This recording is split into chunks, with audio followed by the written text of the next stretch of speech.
রাধে রাধে বন্ধুরা, job in YouTube চ্যানেলে তোমাদের সকলকে স্বাগতম। বন্ধুরা, তোমরা যারা কেবলমাত্র মাধ্যমিক পাস ক্যান্ডিডেট রয়েছো, তোমাদের জন্য আছে আজকে একটা বড় খুশির খবর, একটা বড় অপরচুনিটি। তো সেটা কি না, এসএসসি এমটিএস রিক্রুটমেন্ট 2024। বন্ধুরা, এসএসসি অর্থাৎ স্টাফ সিলেকশন কমিশন এমটিএসের উপর একটা বড় বিজ্ঞপ্তি জারি করেছে। তো সেটা কি, সে বিজ্ঞপ্তিটিতে কি আছে, পোস্ট কি থাকবে, ভ্যাকেন্সি কেমন আসবে, সিলেকশন প্রসিডিওর কেমন হবে, এজ কত চাইবে, সব কিছুই আজ আমি এই ভিডিওর মাধ্যমে তোমাদের কাছে তুলে ধরবো। তো ভিডিও শুরু করার আগে তোমাদের কাছে আমার একটি ছোট্ট অনুরোধ, তোমরা যদি আমার চ্যানেলে নতুন হয়ে থাকো তাহলে অবশ্যই চ্যানেলটি সাবস্ক্রাইব করে পাশে থাকা বেল আইকনটিতে প্রেস করে সেটিকে অলে সেট করে দাও, যাতে পরবর্তী নেক্সট কোনো ভিডিও তোমাদের কাছে পৌঁছতে যাতে দেরি না হয়। তো চলো বন্ধুরা, এবার ভিডিওটা শুরু করা যাক। তো এখানে বন্ধুরা তোমরা দেখতে পাচ্ছ এসএসসি এমটিএস রিক্রুটমেন্ট 2024। এখানে পোস্ট কি কি থাকবে না, পোস্ট এখানে থাকবে এমটিএস, নন টেকনিক্যাল এবং হাবিলদার। ঠিক আছে, এমটিএস এবং হাবিলদার দুই ধরনের পোস্ট এখানে তোমরা দেখতে পাবে। তো হাবিলদারটা মূলত সিবিআইএন এবং সিবিএন দুটি ডিপার্টমেন্টে ভাগ করা থাকবে। ঠিক আছে, তো তারপর ভ্যাকেন্সি কেমন আসতে চলেছে। তো বন্ধুরা দেখো, ভ্যাকেন্সি সম্ভবত 4,500-এর উপরও আসতে পারে বা 4,500-ও আসতে পারে। ঠিক আছে, 4,500-এর মধ্যেই আসবে, 4,500 কি 5,000-এর মতো ভ্যাকেন্সি আসবে এখানে। ঠিক আছে, তারপর এডুকেশন কোয়ালিফিকেশান কী লাগছে বন্ধুরা। তো এখানে সিম্পলি মাধ্যমিক পাস হলেই তোমাদের চলবে, যে কোনো এনি ফিল্ড থেকে, মানে তোমরা আর্টস থেকেও বিলং করতে পারো, সায়েন্স থেকেও বিলং করতে পারো, বায়ো সায়েন্স, যে কোনো জায়গা থেকে, কমার্স থেকেও করতে পারো। তো যে কোনো জায়গা থেকে বিলং করলেই হবে, শুধুমাত্র 10th পাস লাগবে এখানে। ঠিক আছে, তো তারপর এজটা আমরা দেখে দিই। তো এখানে এজটা বন্ধুরা দেখতে পাচ্ছ তোমরা দুটি ভাগে ভাগ করে দিয়েছে, একটা 18 থেকে 25, একটা 18 থেকে 27। তো এরকমটা কেন, তো 18 থেকে 25 যেহেতু এইটা দুটো ভ্যাকেন্সি, অর্থাৎ মানে এমটিএস এবং হাবিলদার দুই ধরনের ডিপার্টমেন্টে ভাগ করা হয়েছে, সেক্ষেত্রে এমটিএসের ক্ষেত্রে 18 থেকে 25 এবং হাবিলদারের ক্ষেত্রে 18 থেকে 27। বুঝতে পেরেছো তোমরা, দুটি ধরনের এজ এখানে দিয়ে দেওয়া হয়েছে। তারপর আমরা দেখব এজ রিল্যাক্সেশন, অর্থাৎ বয়সের ছাড়টা কেমন হবে। তো বয়সের ছাড়টা এখানে হবে, যারা তোমরা ওবিসি ক্যান্ডিডেট রয়েছো, তোমরা কিন্তু এখানে তোমাদের বয়সের উপর আরও 3 বছরের ছাড় পেয়ে যাবে। অর্থাৎ যাদের 25 বছর বয়স, তারা কিন্তু 28 বছর বয়স অবধি আবেদন করতে পারবে। এবং যারা এসসি এবং এসটি ক্যান্ডিডেট রয়েছে, তারা কিন্তু এখানে 5 বছরের এজ রিল্যাক্সেশন পেয়ে যাবে। ঠিক আছে, অর্থাৎ যাদের বয়স 27 বছর, তারা এখানে তোমাদের 32 বছর অবধি আবেদন করতে পারবে, এবং যাদের বয়স 25 বছর, তারা এখানে 30 বছর অবধি আবেদন করতে পারবে। ঠিক আছে, তো তারপর আমরা দেখে নেবো বন্ধুরা সিলেকশন প্রসিডিউরটা কেমন হবে। তো সিলেকশন প্রসেসে প্রথমেই তোমরা দেখতে পাচ্ছ এখানে রিটেন এক্সাম হবে। তো রিটেন এক্সামটা মূলত কম্পিউটারে বসে তোমাদেরকে দিতে হবে। ঠিক আছে, কম্পিউটারে বসে দিতে হবে এবং হচ্ছে এমসিকিউ টাইপ হবে, এমসিকিউ টাইপ হবে। ঠিক আছে, তো তারপর তো আমরা দেখে নিই সিলেবাস। আচ্ছা, তারপর হচ্ছে ফিজিক্যাল এবং হচ্ছে ডকুমেন্টস ভেরিফিকেশান। ঠিক আছে, তো রিটেন এক্সামের পর হবে ফিজিক্যাল, তারপর হবে ডকুমেন্টস ভেরিফিকেশান। তারপর আমরা দেখে নেবো যে এখানে সিলেবাসটা কী হবে, অর্থাৎ সিলেবাসে কী কী তোমাদেরকে পড়তে হবে, এক্সামটা কেমন হবে, সেটা আমরা একটু আলোচনা করে নিই। চলো, তোমরা দেখতে পাচ্ছ তোমরা রিটেন এক্সামটা মূলত দুটি সেকশনে ভাগ করতে হবে, সেকশন 1 এবং সেকশন 2। তো সেকশন 1-এ তোমরা দেখতে পাবে যে সেকশন 1-এ ম্যাথ এবং রিজনিং। ঠিক আছে, এই দুটি ব্যাপারে তোমাদেরকে পরীক্ষা দিতে হবে, ম্যাথ এবং রিজনিং। তো তোমরা এগুলা দেখে হয়তো আবার তোমরা অনেকে ভাববে যে দুটো সেকশন অর্থাৎ 2 দিন কি পরীক্ষা হবে, না সেরকম কিছু নয়, কিন্তু একটা শিফটেই পরীক্ষা হবে, দুটো পেপার। প্রথমে সেকশন 1-এর পরীক্ষা হবে, তারপর সেকশন 2। সেকশন 2 থেকেই মূলত মেরিট লিস্টটা উঠে, এবং সেকশন 1টা শুধুমাত্র পাসের জন্য, শুধুমাত্র পাসের জন্য। ঠিক আছে, সেকশন 1-এ তোমরা যদি পাস করো, তাহলে তোমরা সেকশন 2-এর জন্য অ্যাপ্লাই করতে পারবে, অর্থাৎ সেকশন 2-এর জন্য কোয়ালিফাই করবে। তো এখানে সেকশন 1-এ তোমাদেরকে দিতে হবে ম্যাথ এবং হচ্ছে রিজনিং। সেকশন 1-এ ম্যাথ এবং রিজনিং। তো ম্যাথ এখানে 20টি কোশ্চেন থাকবে, 3 নাম্বার করে 60 নাম্বার, এবং রিজনিংও সেম 20টি কোশ্চেন থাকবে, 3 নাম্বার করে 60 নাম্বার। সময়সীমা তোমাদের কত দেওয়া হবে না, 45 মিনিট। এটা সেকশন 1-এর জন্য। ঠিক আছে, এখানে কোনো রকম নেগেটিভ মার্কিং থাকছে না, কোনো রকম নেগেটিভ মার্কিং এখানে থাকছে না। ঠিক আছে, সেকশন 1-এ কোনো রকম নেগেটিভ মার্কিং থাকছে না। তো তারপর আমরা দেখে নেবো সেকশন 2-এ। তো তোমরা যদি এখানে সেকশন 1-এ পাস করো, তখন তোমরা সেকশন 2-এর জন্য কোয়ালিফাই করবে। তো সেকশন 2 এখানে কী কী থাকছে না, জেনারেল অ্যাফেয়ারেন্স এবং ইংলিশ ল্যাঙ্গুয়েজ। তো জেনারেল অ্যাফেয়ারেন্স তোমাদেরকে 25টি কোশ্চেন থাকবে, 3 নাম্বার করে, টোটাল 75 নাম্বার। ঠিক আছে, এবং ইংলিশও 25টি কোশ্চেন, 3 নাম্বার করে, 75 নাম্বার।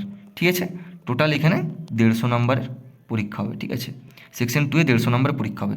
সেকশন 1-এ যেমন টোটাল 120 নাম্বারের পরীক্ষা হচ্ছিল, সেকশন 2-তে সেরকম 150 নাম্বারের টোটাল পরীক্ষা হবে। ঠিক আছে, এবং এখান থেকে মেন মেরিট লিস্ট উঠবে। এখানেও কিন্তু সময়সীমা 45 মিনিট, 45 মিনিট। ঠিক আছে, এখানেও সময়সীমা। তো এখানে তোমরা বন্ধুরা দেখতে পাচ্ছ যে নেগেটিভ মার্কিং আছে 1/3, অর্থাৎ তোমরা যদি একটা কোশ্চেন ঠিক করো, তোমরা সেখানে 3 নাম্বার পেয়ে যাবে, এবং তোমরা যদি 3টি কোশ্চেন ভুল করো তখন সেখানে তোমাদের 1 নাম্বার কেটে নেওয়া যাবে। বুঝতে পেরেছো?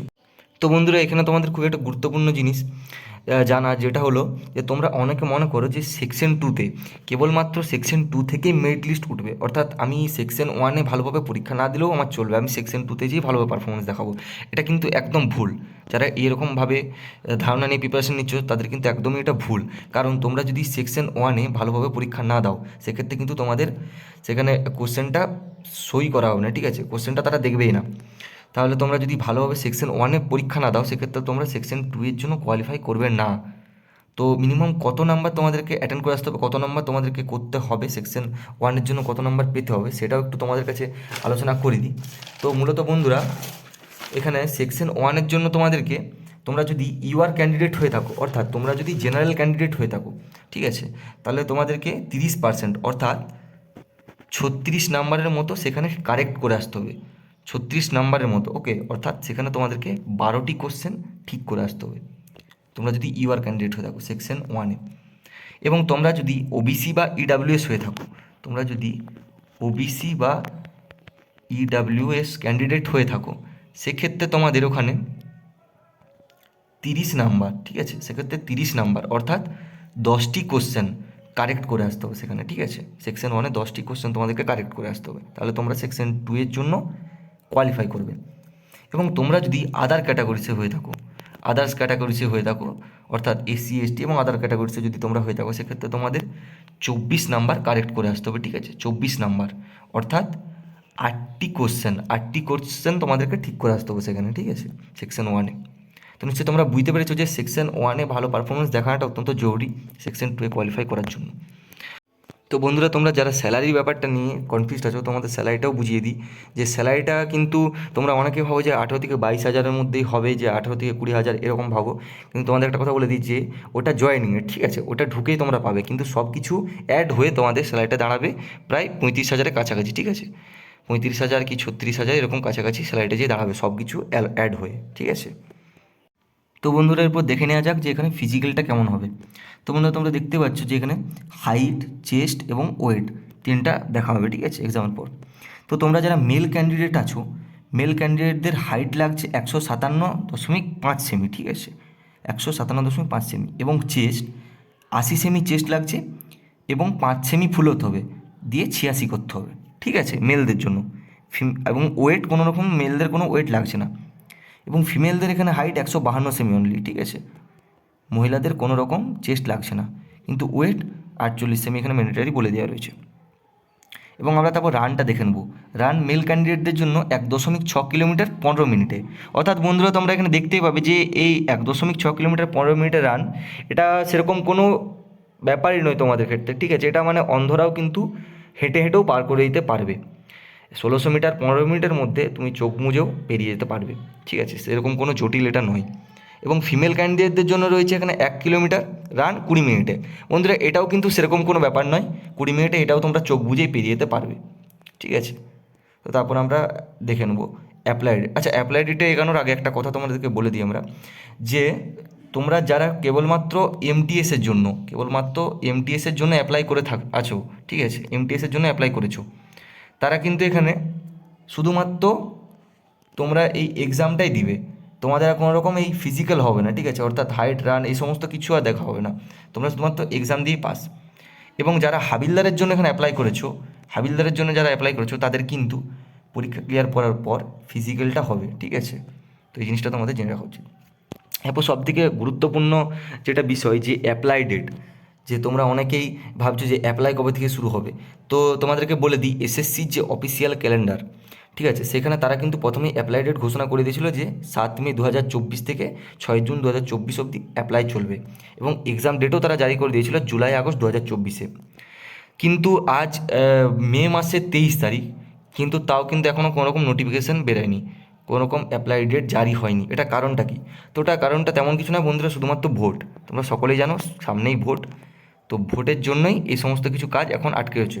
কিন্তু আবার এটা শুনে অনেকে ভাববে যে দাদা এই সমস্ত চাকরিগুলো তো ভোটের জন্য আটকে থাকে না। তো সেক্ষেত্রেও বলে দিই যে যেই ডিপার্টমেন্ট থেকে এমটিএসের এই রিক্রুটমেন্টটা বেরিয়েছে না, সেটা দিল্লিতে অবস্থিত, ঠিক আছে, দিল্লিতে অবস্থিত। তো তাই সেখানে দিল্লির এই এমটিএস অফিসাররা প্রত্যেকেই কিন্তু কম বেশি ভোটের কাজের জন্য প্রত্যেকেই ব্যস্ত রয়েছে, ঠিক আছে। তো যার জন্য তারা একটা তো যে কোনো চাকরির নোটিফিকেশান বেরোতে গেলে তাতে তার পিছনে তো অনেকটাই সময়সীমা লাগে না, অনেকটাই কাটতে হয়, অনেকটাই গাইডেন্স চাই। তো সেই সময়ের জন্য একটা নির্দিষ্ট টাইম চাই। তো ভোটের কাজের জন্য তারা ব্যস্ত আছে, তাই তারা এই সমস্ত কাজগুলোই এখন করতে পারছে না। তো তোমরা চিন্তা করো না বন্ধুরা, যেহেতু এখানে এক্সাম ডেট জারি করে দিয়েছে এবং এসএসসির অফিসিয়াল ক্যালেন্ডারে আরও একটি কথা তারা বলেছিল যে যেই সমস্ত পরীক্ষাগুলো ভোটের জন্য ক্যান্সেল আছে সেখানে কিন্তু কোনো রকম তোমাদের এই এমটিএসের কোনো রকম উল্লেখ থাকেনি যে এমটিএসেরটাও ক্যান্সেল হবে বা পোস্টপোন, এরকম কোনো কিছু উল্লেখ থাকেনি। তো সেদিক থেকে তোমরা এখানটা শিওর হয়ে যেতে পারো যে ভ্যাকেন্সি তোমাদের আসতেই চলেছে, ঠিক আছে, ভ্যাকেন্সি আসবেই। কোনো রকম তোমাদের ডিমোটিভেট হওয়ার কোনো দরকার নেই। যারা তোমরা প্রিপারেশন নিচ্ছ যে আসছেনি, তোমরা একদম ডিমোটিভেট হও না, তোমরা তোমাদের মতো পড়াশোনা ভালোভাবে চালিয়ে যাও, ঠিক আছে। যেহেতু এক্সাম ডেট এখানে ডিক্লেয়ার করেছে, তো তোমাদের ভ্যাকেন্সি আসবেই এই ভোটের মধ্যে, অর্থাৎ এই 25 তারিখের মধ্যে না আসলেও 25 তারিখের পর আসবেই, ঠিক আছে। 25 তারিখের পর তোমাদের ভ্যাকেন্সি আসবেই এবং বড় সড়ো মাপের একটা ভ্যাকেন্সি আসবে। তো তোমরা যারা প্রিপারেশন নিচ্ছ ভালো করে প্রিপারেশন নাও, সিলেবাস কভার করো, ঠিক আছে। তো অল দ্য বেস্ট। তো ভিডিওটা এই পর্যন্তই ছিল আজকে। তো যদি ভিডিওটি ভালো লেগে থাকে অবশ্যই একটি লাইক করে চ্যানেলটিকে সাবস্ক্রাইব করে দাও এবং কোনো কিছু বুঝতে সমস্যা থাকলে কমেন্টে এসে জানাও এবং ভিডিওটি শেয়ার করে দাও, ঠিক আছে। তো দেখা হচ্ছে বন্ধুরা আবার নেক্সট কোনো ভিডিওতে, নেক্সট কোনো আপডেটের সাথে। ততক্ষণের জন্য রাধে রাধে।